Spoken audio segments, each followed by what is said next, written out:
Hello and welcome to day 337 of Daily Dose of Dutch. Well, I'm standing here overlooking the lovely grounds in Essen.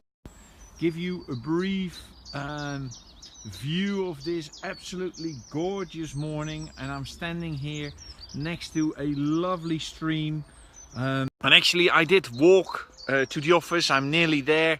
A fantastic walk, lovely this morning. The weather is fine. And it also allows you to see much more, to think about stuff and also to listen to stuff. My drive to the office is only 10 minutes.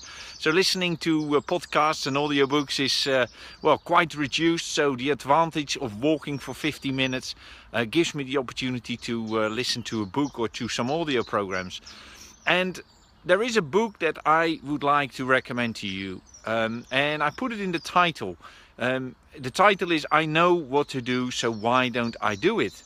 And that's why it ties in so well with Monday motivation, because it is Monday. I'm not sure how you felt this morning when you got onto the train, when you got into your car, going to your business, or maybe you're working in somebody else's business and maybe you didn't feel that excited about going to work. And you have a whole week ahead of you. So the question is, how come that even when we set clear goals, or even though we are keen of progressing in our careers or growing with our businesses, how come that our body, for whatever reason, we have this clear goal to get up in the morning early, but for whatever reason it isn't working? Well, if you want to discover what happens in your brain, because it is all physiological stuff, it is just chemicals in your brain that are controlling your actions.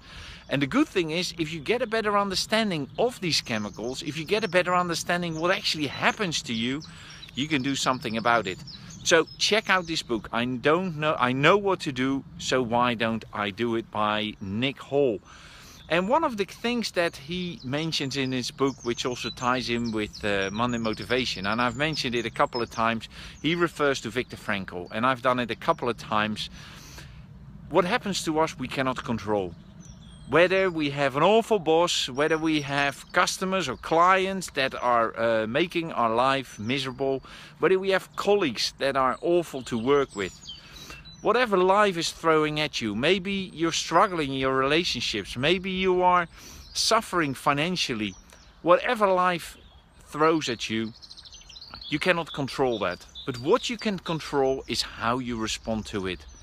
And that is also what Nick Hall says, that is what Stephen Covey says in Stimulus and Response. And they go back to Viktor Frankl, who again refers back to Goethe. The things that are happening to us you cannot control, but whatever way you are responding to these things, you are in control. Your attitude, you're in control of.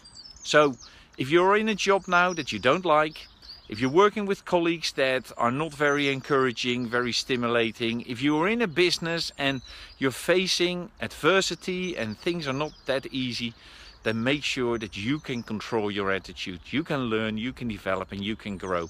So I wish you well with that this week. Have a fantastic week. I hope you achieve what you want to achieve this week, and I see you again tomorrow for another Daily Dose of Dutch.